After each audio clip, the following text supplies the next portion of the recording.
ओम नमः शिवाय। जय शिव शंभु। जय श्री सीताराम। जय वीर बजरंगबली। जय माँ पार्वती। उम्मीद है आप सब अच्छे होंगे। और श्री राघवेंद्र से जो अकारण करुणा वरुणालय है उनसे प्रार्थना करूंगा कि वे आपके और आपके समस्त परिवार पे सदैव अपनी दया दृष्टि कृपा सदैव बनाए रखें। दोस्तों, एक सवाल हमेशा मन में आता है कि प्रभु श्री रामचंद्र जी ने शंभुक नामक एक शूद्र को बिना उसके गलती का ही उसका वध किया।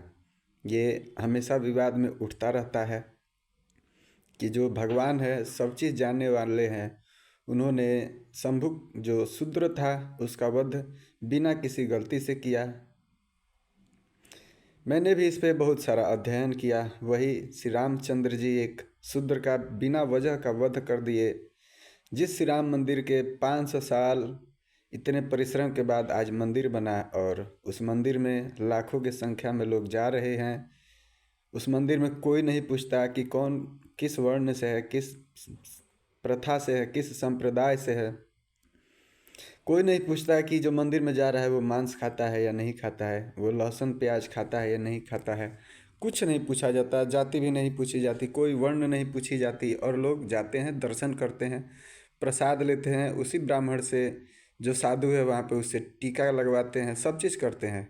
क्या वो श्री रामचंद्र जी एक शूद्र को बिना गलती के मार सकते हैं?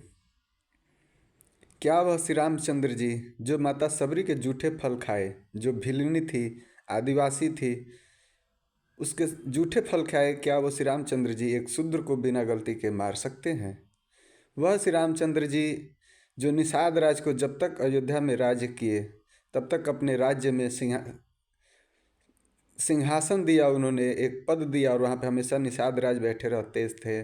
सुग्रीव जी रहते थे, विभीषण जी रहते थे, हनुमान जी दरवाजे पे रहते थे, या हनुमान जी श्री रामचंद्र जी के चरणों में रहते थे। वह निषाद राज को अपने समान बैठाने वाले अयोध्या में क्या श्री रामचंद्र जी एक शूद्र को बिना गलती किए उस शूद्र का वध कर सकते हैं? ये सोचने वाली विषय है। देखिए दोस्तों, हमारे अंदर दो तरह की बीमारी होती है, एक मानसिक और एक शारीरिक। शारीरिक बीमारी होती है तो हम वैद्य के पास जाते हैं, जिसे आजकल हम डॉक्टर कहें। डॉक्टर के पास जाते हैं और कोशिश करते हैं कि अच्छे से अच्छा डॉक्टर मिल जाए। अपनी जो सामर्थ्य होता है, जो धन होता है, उसी के अनुसार हम लोग डॉक्टर को ढूंढते हैं। लेकिन जब मानसिक बीमारी होती है तो हम एक ज्ञानी के पास जाते हैं, या यूँ कहें तो एक ऋषि मुनि संत के पास जाते हैं और अपनी प्रश्नों का उत्तर पाते हैं। तो जब मेरे विचार में आया कि एक शूद्र को श्री रामचंद्र जी बिना वजह का क्यों मारे, तो मैंने इस पर अध्ययन शुरू किया। वाल्मीकि रामायण जी का भी वह पन्ना खोला तो सबसे पहले ये आपको बता दें कि वाल्मीकि जी का जो रामायण है वह अयोध्या कांड तक ही सीमित था। बाद में जोड़ा गया उत्तरकांड और लवकुश कांड। हम हिंदुओं को या सनातनी भाइयों को लड़ाने के जो प्रयास है ना, वो दोस्तों आज से नहीं है। ये बहुत पहले से चली आ रही है कि कैसे इनमें फूट डाला जाए और राज किया जाए। उसी का एक अंश है जो शूद्र का वर्णन किया गया कि प्रभु श्री रामचंद्र जी उसे बिना वजह बिना गलती के मार दिए। तो उस कथा में चलिए, मैं ये नहीं कहूँगा कि नहीं मारे, कोई शूद्र था ही नहीं, कोई ऐसा नहीं था, इस पर मैं चर्चा नहीं करूँगा। लेकिन जिन्होंने भी हमारे धर्म के साथ छेड़छाड़ किया या कोशिश किया कि हम सनातनियों को लड़ा सकें, उन्होंने भी कुछ न कुछ ऐसी गलती की जिससे हम पकड़ पाए कि नहीं ये गलत है। भगवान गलत, मर्यादा पुरुषोत्तम श्री राम कभी गलत कर ही नहीं सकते। देखिए, जब भगवान मनुष्य रूप धारण करके धरती पे आते हैं ना, तो उनका एक ही उद्देश्य होता है, धर्म का स्थापना हो और अधर्म का नाश हो जाए। तो जब कोई राजा राज्य करता है तो उसका एक नियम होता है। श्री रामचंद्र जी का भी नियम था कि अधर्म ना हो, धर्म के तरीके से ही जिंदगी जिया जाए। अभी मैं जो शंभुक थे, जो शूद्र थे, उनका वध हुआ, उसके पहले एक कथा आपको और सुनाऊंगा जिसका मैंने वीडियो अपने चैनल पे डाल चुके थे कि एक बार काशी नरेश को भी भगवान श्री रामचंद्र जी मारने का प्रण ले लिए थे, सिर्फ इसलिए कि उन्होंने श्री रामचंद्र जी के गुरु विश्वामित्र का अनादर किया था। विश्वामित्र वचन लिए थे कि वो कभी किसी को श्राप नहीं देंगे। वही बात वो जाके रामचंद्र जी को बताए कि मैं श्राप न देने का वचन लिया हूँ, लेकिन हे राम, मेरा अनादर हुआ है, इसका तुम प्रतिशोध लो। तो श्री रामचंद्र जी कहे थे मेरे गुरु का अनादर अर्थात मेरा अनादर, और उन्होंने काशी नरेश को मारने का वर्णन किया था, मारने का वचन किया था कि अगले सूर्योदय काशी नरेश नहीं देख पाएंगे। वही काशी जो अयोध्या के अंतर्गत ही आता था। अयोध्या में सम्राट रहते थे जो श्री राघवेंद्र है, और काशी का राज्य काशी नरेश को दिया गया था कि वो उस क्षेत्र को चलाएं। जो आज भी है कि एक मुख्यमंत्री होता है, उप मुख्यमंत्री होता है, और भी मंत्री पद होते हैं, एक डीएसपी होता है, इंस्पेक्टर होता है, दरोगा होता है, वैसे ही हर क्षेत्र का एक राजा बनाया जाता था। तो काशी नरेश को तो हनुमान जी बचाए अपनी बुद्धि के अनुसार, क्योंकि उन्होंने वचन दिया था। हनुमान जी की माता ने, अंजनी जी ने वचन दिया था कि काशी नरेश की रक्षा करेंगे। तो वो कथा अगर आपको जानना हो तो वो वीडियो ऑलरेडी डला हुआ है, आप उसको देख के समझ सकते हैं कि धर्म की स्थापना के लिए क्यों ऐसे ऐसे फैसले कड़वे कभी लिए जाते हैं। अब आते हैं जो शंभुक नाम के थे शूद्र जिनका, उस कथा पे आते हैं कि उनके राज्य में जब आप रामचरितमानस या वाल्मीकि रामायण पढ़ेंगे तो उस समय व्याख्या की गई है कि जब राम जी अपने राज्य में वापस आए वनवास काट के, तो उस समय उस नगर के, उनके क्षेत्र में जितने लोग रहते थे वो जिंदगी कैसा जीते थे। कोई किसी से ना अमीर था, ना कोई किसी से ज़्यादा गरीब रहता था, सबको बराबर इंसाफ मिलता था, कोई दुखी नहीं था, सब लोग सुखी ही थे श्री रामचंद्र जी के राज्य में जितने वर्षों तक उन्होंने राज्य किया। उसी समय एक ब्राह्मण का बच्चा युवा अवस्था में, या यूँ कहें बालक अवस्था में, उसकी मृत्यु हुई। तो वो सीधा श्री रामचंद्र जी के पास आया, जो वाल्मीकि जी में लिखा गया है वही मैं आपको बता रहा हूँ। तो वो श्री रामचंद्र जी के पास आया और कहा कि आपने तो कहा था कि आपके राज्य में कभी कोई युवा अवस्था में नहीं मरेगा, कभी कोई दुखी नहीं होगा, और कोई कभी पाप ही नहीं करेगा। आखिर मेरा बच्चा जो युवा अवस्था या कहें बालक अवस्था में मरा है, तो आखिर इसने कौन सा पाप किया, किसने पाप किया? मेरे बच्चे ने तो पाप किया नहीं है, तो आखिर इसकी मृत्यु क्यों हुई?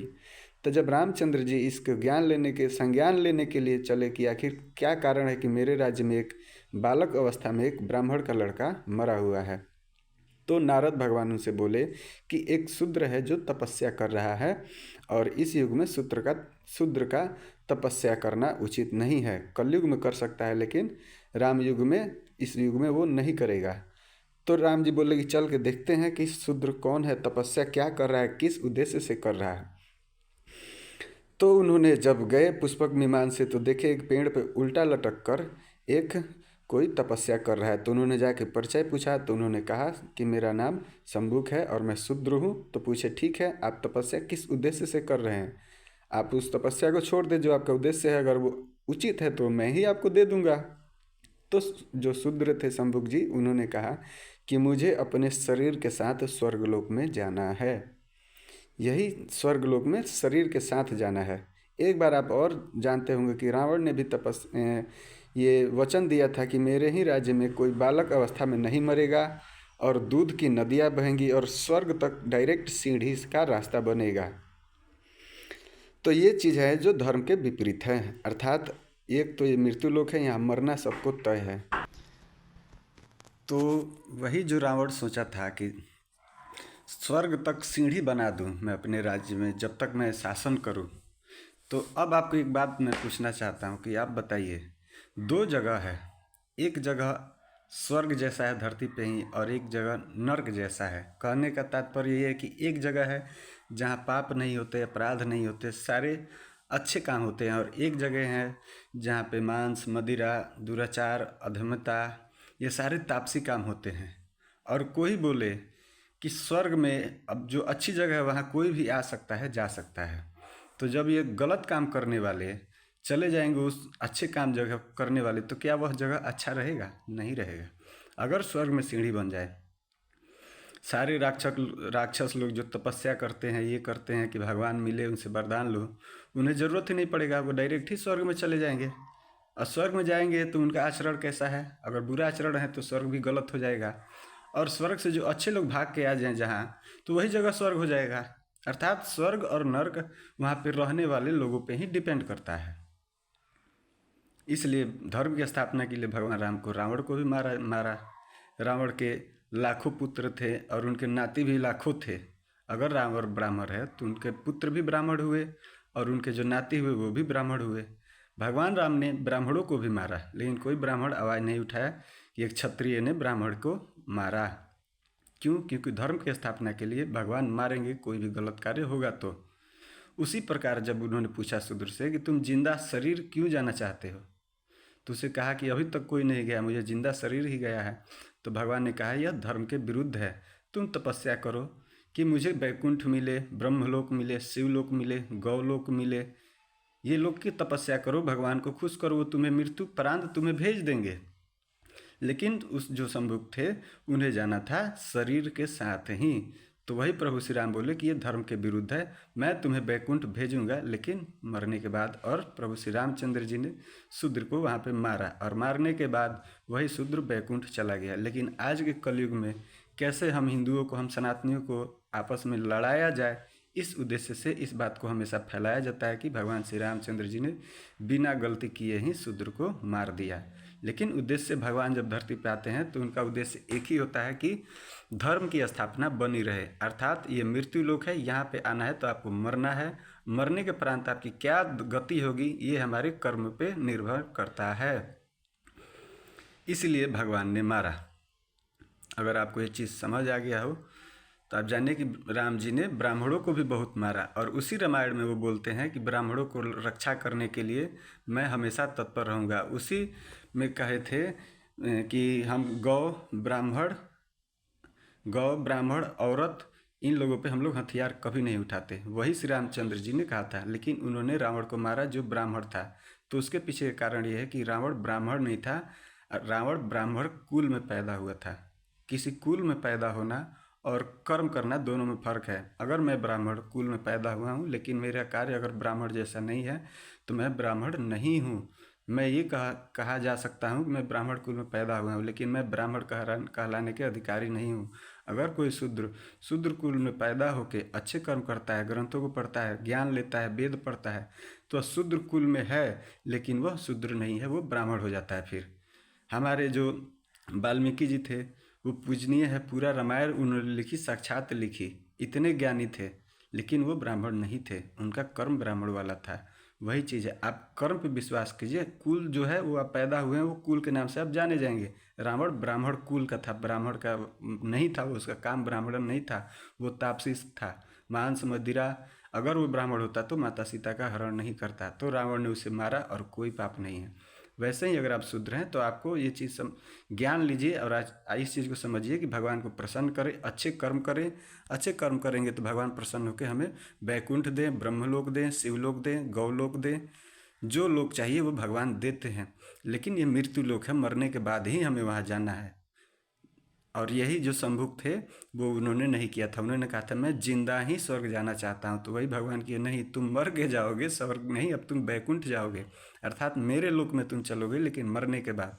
और श्री रामचंद्र जी ने उस शंभु का उद्धार कर दिया। लेकिन उद्देश्य यही है। और दूसरा चीज़ आपको बता दूं कि वाल्मीकि जी में सिर्फ अयोध्या का युद्ध कांड तक ही है।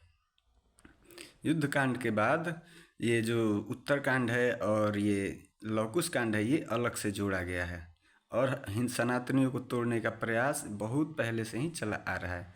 तो अगर मेरी बात आपको समझ आ गई हो कि वो श्री राम जो सबरी माता के जूठे वर खाए। आपको एक और चीज़ बता दूं कि जब राम जी गए थे ना सबरी माता के पास, तो सबरी जी ने कहा था कि राम, अगर रावण को नहीं मारना होता तो क्या तुम मुझे दर्शन देते? तुम यहाँ आए हो तो रावण को मारने के लिए, माता सीता को खोज करने के लिए ही आए हो। तो श्री रामचंद्र जी ने कहा था कि माता मैं अयोध्या से ही मार देता, वहाँ से एक तीर छोड़ता ना। मेरी शक्ति का एक बार ज्ञान लेने के लिए कितना शक्ति है मेरे अंदर। इंद्र का पुत्र जयंत भी आया था, मैंने जब सिर्फ एक तिनका का बाण चलाकर छोड़ा था ना तो पूरा तीनों लोक में इंद्र का पुत्र जयंत का कोई रक्षा करने वाला नहीं था। मैं चाहता तो दूर से ही रावण को मार देता, एक ही बाण में पूरे लंका का नाश कर देता है। लेकिन माता मेरा उद्देश्य था कि मैं आऊँ, वन वन भटक के जितने ऋषि मुनि तपस्या पे बैठे हैं मेरे दर्शन के लिए सबको दर्शन दूँ, उनका उद्धार करूँ। इस तरह माता सबरी को श्री रामचंद्र जी ने उपदेश दिया और वहीं पे नवधा भक्ति दी और उन्होंने माता सबरी के जूठे बेर भी खाए। वही श्री रामचंद्र हैं जिन्होंने निषाद राज को अपने बराबर में बैठाया। और वही भरत जी जब जाने कि निषाद राज में राम के साथ रहे तो गले से लगाया था और कहा था राम जैसे ही आप मेरे बड़े भाई हैं। निषाद राज जिसे हम लोग मलाह कहते हैं, वो भी कोई बड़े वर्ण में नहीं आते, लेकिन उनका कर्म अच्छा था तो वो रामचंद्र जी के गले लगे, भरत जी के गले लगे और अयोध्या में निषाद राज बराबर की कुर्सी पाकर राम राज्य में बैठते थे। अच्छे कर्म वो होते हैं। गलत कर्म, अगर कोई ब्राह्मण कुल में पैदा होकर भी गलत करेगा तो वो मारा जाएगा। उसका प्रमाण स्वयं एक रावण ही है, और रावण के पुत्र और उसके नाती भी। तो अगर आप किसी गलत चीज़ से तपस्या करेंगे तो भगवान जब भी धरती पे आते हैं धर्म का स्थापना करने आते हैं, चाहे वो कृष्ण जी हो चाहे वो राम जी हो। इसी कारण शंभुक नाम के जो इसे हम लोग शूद्र कहते हैं, वो गलत चीज़ के लिए अगर आप कीजिएगा तो आपका वध होगा, चाहे वो ब्राह्मण हो चाहे वो शूद्र हो। यही प्रभु श्री रामचंद्र जी का उद्देश्य था कि धर्म का स्थापना बना रहे। अब तो कलयुग चढ़ा ही है, हर जगह पे 2 आदमी आपको समझाने आएंगे तो 3 आदमी आपको तोड़ने आएंगे कि नहीं भगवान तो शूद्र को ऐसे ही मार दिए बिना गलती का। तो सारा चीज़ को समझे। एक तो हम सनातनियों को तोड़ने की प्रथा आज से नहीं आ रही है, बहुत पहले से आ रही है।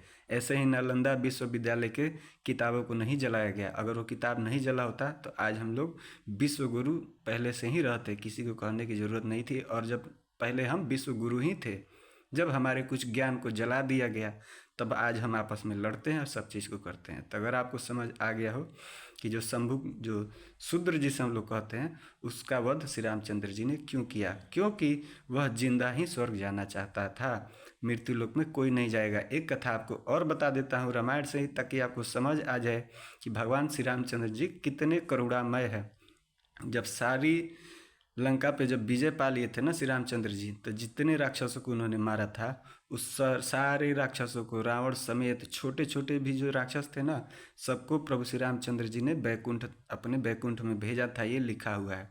लेकिन जो बानर मारे गए थे श्री रामचंद्र जी की तरफ से जो थे, वो उन बानरों को श्री रामचंद्र जी ने सिर्फ जिंदा किया, उन्हें बैकुंठ नहीं भेजा। बानरों ने कहा प्रभु हमें क्यों नहीं बैकुंठ भेजा, इन राक्षसों को बैकुंठ भेज दिया। तो प्रभु श्री रामचंद्र जी ने कहे थे ये सारे मेरे हाथ से मारे गए हैं, ये बैकुंठ ही जाएंगे, और तुम लोग मेरे हाथ से नहीं मारे गए हो इसलिए तुम बैकुंठ नहीं जाओगे। तुम लोग धरती पे रहो, हमारे साथ रहो और धर्म की स्थापना को देखो, और यहीं पे तुम लोग भोगो। बाद में तुम्हारी आयु समाप्त होगी, तुम मरोगे, तुम बैकुंठ बाद में जाओगे। लेकिन जितने राक्षस मारे गए थे उन सारे राक्षसों को श्री रामचंद्र जी बैकुंठ भेज दिए, ये लिखा हुआ है। तो जो राक्षसों पे इतना कृपा करने वाले हैं, वो बताइए हम पे और आप पे कितना कृपा करेंगे, और वो कितना करुणा करने वाले हैं। इस पूरी कथा को समझिए कि आपको और हमको, हिंदुओं को, सनातनियों को हमेशा से तोड़ने का प्रयास हुआ है, हमेशा मिलावट की गई है। लेकिन मैंने ये नहीं कहा कि कोई शंभुक नाम का शूद्र था ही नहीं, मैंने कहा हाँ था, लिखा गया है तो मान लेते हैं था। लेकिन गलती कितना भी आप तोड़ने की कोशिश कीजिए, जो दुराचारी होते हैं ना कुछ गलती छोड़ देते हैं, और उन लोगों की यही गलती थी कि उन्होंने लिख दिया था कि शूद्र जिंदा वो जाना चाहते थे स्वर्ग में। चलिए मान लेते हैं कि शूद्र नाम के थे, लेकिन जिंदा तो नहीं जा सकते हैं ना स्वर्ग में, बैकुंठ में कोई जिंदा नहीं जाता है। हाँ, जिस पे विशेष कृपा राम की हो वो जिंदा जा सकता है। लेकिन पेड़ पे उल्टा तपस्या करके आप स्वर्ग में जाना चाहें तो स्वर्ग में आप जाइए, बेशक जाइए, लेकिन मृत्यु उपरांत आप जाइए। एक बार जो हम लोग कथा सुनते हैं ना, ये मनु और शत्रुपा वाला, जिसे हम लोग मनु स्मृति कहते हैं, जब ये लोग भी राम जी के दर्शन किए थे ना, तो इन्हें भी भगवान पहले इंद्र लोक भेजे थे, बैकुंठ नहीं भेजे थे। बोले थे आप लोग इंद्र लोक में जाके, इंद्रलोक अमरावती में जाके आप लोग प्रतीक्षा करिए, और जब आप लोग फिर से दशरथ जी और कौशल्या जी जन्म लेंगे तो आपके कोख से मैं राम बन के पैदा होऊंगा। लेकिन बैकुंठ नहीं भेजे थे, मरने के बाद भी उन्हें अमरावती अर्थात इंद्रलोक में भेजे थे। तो बैकुंठ या स्वर्गलोक ऐसे जिंदा जल्दी नहीं जाया जाता है। और यही गलती शंभुक जो ऋषि कहिए या शंभुक शूद्र कहिए, वो गलती कर रहे थे कि वो जिंदा स्वर्ग जाना चाहते थे, और ये संभव नहीं है। तो अगर आपको ये समझ आ गया हो कि गलती कहाँ है, और भगवान जब भी धरती पे अवतार लेते हैं तो धर्म की स्थापना के लिए ही लेते हैं, और धर्म का एक नियम होता है। वो नियम आपको हमको कैसे पता लगेगा, जब हम लोग वेद पुराण ग्रंथ ये सब पढ़ेंगे तो आपको हमको ये नियम पता लगेगा। तब आपको स्वयं पता लग जाएगा कि शंभुक ऋषि जो नामक जो शूद्र थे, भगवान श्री रामचंद्र जी ने बिना गलती के ही क्यों मारा। तो गलती यही थे कि वो जिंदा स्वर्ग जाना चाहते थे। अगर मेरी जानकारी अच्छी लगी हो तो ये जो उल्टे सीधे वीडियो डालते हैं इधर उधर, आपको हमको तोड़ने की कोशिश करते हैं, तो उनके इस बहकावे में कभी मत आइए।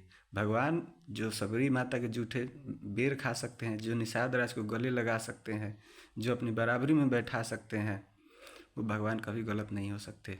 गलत करेगा वो मारा जाएगा, चाहे वो ब्राह्मण हो, जो रावण कुल था ब्राह्मण कुल में, चाहे वो शंभुक ऋषि हो, चाहे मारीच हो, या कोई भी हो। गलत तो धर्म का यही नियम ही है, गलत करोगे तो मारे जाओगे, गलत विचार करोगे, गलत इच्छा कहोगे तो मारे जाओगे। अगर आपको जानकारी अच्छा लगी हो तो कमेंट में जय श्री सीताराम अवश्य लिखें और हर हर महादेव जरूर लिखें। और अगर आपको अभी भी कोई दुविधा हो तो कमेंट में अपनी राय जरूर दें। कमेंट बॉक्स हमारा हमेशा के लिए खुला हुआ है।